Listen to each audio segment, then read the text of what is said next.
2022 Indeed global market के लिए अच्छा साबित नहीं हुआ। जितनी जल्दी ये साल बीता है ना, उतनी ही ज्यादा प्रॉब्लम्स ये ग्लोबली लेकर आया है। Russia and Ukraine war, high inflation, energy crisis, economic crunch, high interest rates and recessions. 2022 investors के लिए वाकई में एक रफ ईयर रहा है और कोविड बैच के जो नए इन्वेस्टर्स थे उनके लिए एक लेसन भी सिखा कर गया कि मार्केट से पैसा बनाना उतना भी इजी नहीं है जितना वो समझते थे।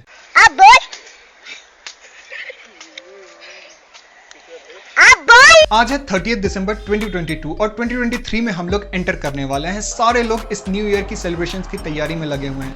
2022 को सब स्माइल के साथ अलविदा कह रहे हैं और 2023 को एक उम्मीद के साथ वेलकम। तो हम लोग भी इसको सेलिब्रेट करते हैं एक क्विक रिकैप के साथ। 2022 इंडियन मार्केट के लिए कैसा रहा, इसके बेस्ट एंड वर्स्ट पार्ट, और जानेंगे कि इकोनॉमिक कंडीशन कैसी रही इंडियन मार्केट की इन 2022। तो चलिए शुरू करते हैं। तो सबसे पहले बात करते हैं कि निफ्टी एंड सेंसेक्स की ईयरली रिटर्न कैसी रही इन 2022। निफ्टी की बात करें तो निफ्टी 50 की ईयरली रिटर्न रही है 5.8% और सेंसेक्स की ईयरली रिटर्न रही है 5.97%। मतलब ये रिटर्न एफडी के ईयरली रिटर्न से भी 2% डाउन है।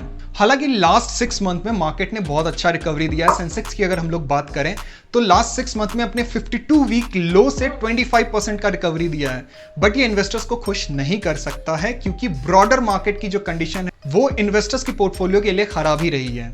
अब बात करते हैं 2022 में बेस्ट एंड वर्स्ट डेज कौन कौन से रहे इंडियन मार्केट्स के लिए और ट्रेडर्स के लिए। इन 2022 सेंसेक्स ने 14 ऐसे दिन है जिसमें एक दिन में सिंगल डे में 1000 पॉइंट से भी ज्यादा का अप मूव दिया है और बिगेस्ट सिंगल डे का मूव दिया था 1736 पॉइंट्स का ऑन 15 फरवरी। और अगर वर्स्ट डेज की बात करें तो सेंसेक्स ने नेगेटिव क्लोजिंग भी 14 दिन दिया है जिस दिन सिंगल डे में 1000 पॉइंट से नीचे क्लोजिंग आई है। और बिगेस्ट सिंगल डे फॉल दिया था 24 फरवरी को 2702 पॉइंट्स का, जिस दिन रशिया एंड यूक्रेन की वॉर की अनाउंसमेंट हुई थी। तो यहां best days and worst days compare कर सकते हो। ऐसा लग रहा है कि एफआईआईज एंड डीआईज ने जमकर फाइट किया 2022 में। अब हम एफआईआईज एंड डीआईज की बात कर ही रहे हैं तो डेटा भी चेक कर लेते हैं कि उनकी एक्टिविटी क्या रही है throughout the whole year. FIIs ने टोटल 2.7 लाख करोड़ का सेलिंग किया था इंडियन इक्विटी मार्केट में। और अगर आप यहां पर देखो तो फॉरेन इन्वेस्टर्स ने सिर्फ 12 महीने में 2 महीने ऐसे हैं जिसमें उन्होंने बाइंग करी थी। वहीं अगर हम लोग डीआईज की बात करें तो डोमेस्टिक इन्वेस्टर्स ने ऑलमोस्ट 2.6 लाख करोड़ का नेट बाइंग किया है होल ईयर में। इट सिम्स की फाइट सच में बहुत तगड़ा था दोनों के बीच। तो अब बात करते हैं कि किस किस सेक्टर ने इस साल अच्छा परफॉर्म किया और इन्वेस्टर्स को खुश कर दिया और किस सेक्टर्स ने इन्वेस्टर्स की पोर्टफोलियो को रेड कर दिया है। Power sector, banking sector, FMCGs, energy investors की बेस्ट चॉइस रही है इन 2022।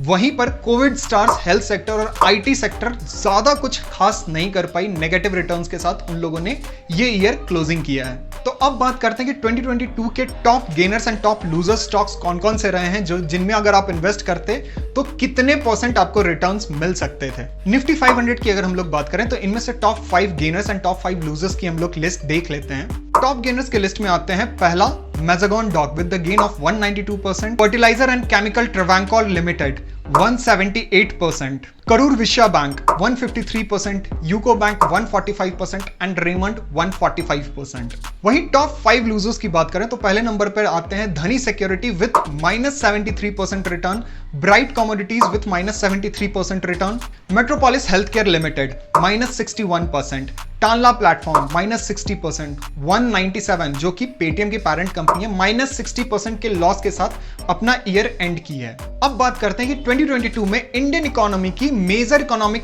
एक्शंस क्या रही जो आपको जानना बहुत जरूरी है। हाई इन्फ्लेशन की वजह से आरबीआई ने इस साल 5 टाइम्स कंसेक्यूटिवली अपना इंटरेस्ट रेट हाइक किया जो कि हिस्टोरिकल फिगर है और इन कमिंग ईयर वो और इंक्रीज करने वाले हैं जब तक अगर इन्फ्लेशन कंट्रोल में नहीं आता है तो। और एक और मेजर एक्शन लिया गया इस साल जिसका इफेक्ट हमें अगले साल भी देखने को मिल सकता है। इंडियन मॉनेटरी अथॉरिटी ने अपने रिजर्व से ऑलमोस्ट $82 बिलियन की वैल्यू में ड्रॉप देखा है क्योंकि इंडिया रुपीस के वैल्यू को डिप्रिशिएट होने से बचाने के लिए कंटिन्यूअसली अपने रिजर्व से डॉलर सेल करती रही है। वैसे इंडिया ने इस एक्शन से रुपीस की वैल्यू को डिप्रिशिएट करने से तो बचा लिया, बट इस एम्प्टी रिजर्व को फिल करना इंडियन मॉनेटरी अथॉरिटी के लिए फ्यूचर में एक बड़ा एक्शन बन सकता है। First of all, I would look at it as not rupee sliding, and look at it as dollar strengthening. तो ये तो था 2022 में इंडियन मार्केट के अप्स एंड डाउन्स। अब देखते हैं ग्लोबल मार्केट के मेजर इंडाइसेस कैसे परफॉर्म किए in 2022। Croatia and Vietnam among the world major loss में रही है। रशिया -42%, यूएसए एंड चाइना जैसी कंट्री भी मेजर लॉस में रही है। वहीं इंडिया, मलेशिया एंड इजिप्ट जैसी कंट्रीज एक पॉजिटिव परफॉर्मेंस के साथ अपना ईयर क्लोज कर रही है। और वेनेजुएला, अर्जेंटीना एंड टर्की जैसी country world wide out perform कर रही है। इट सिम्स अर्जेंटीना सिर्फ मेसी की वजह से फेमस नहीं हो रहा है। तो ये था 2022 का स्टॉक मार्केट का रिकैप। और 2023 को इन्वेस्टर्स एक बहुत ही उम्मीद के साथ देख रहे हैं और हम भी उम्मीद करते हैं कि 2023 एक स्ट्रॉन्ग इकोनॉमी को लेकर आए। तो आई होप आपको ये वीडियो इंफॉर्मेटिव लगा होगा और अगर आपको हमारा कंटेंट अच्छा लगता है, इंटरेस्टिंग लगता है, भाई सब्सक्राइब के लिए बोल, अरे कह रहा हूं ना, कहने देना।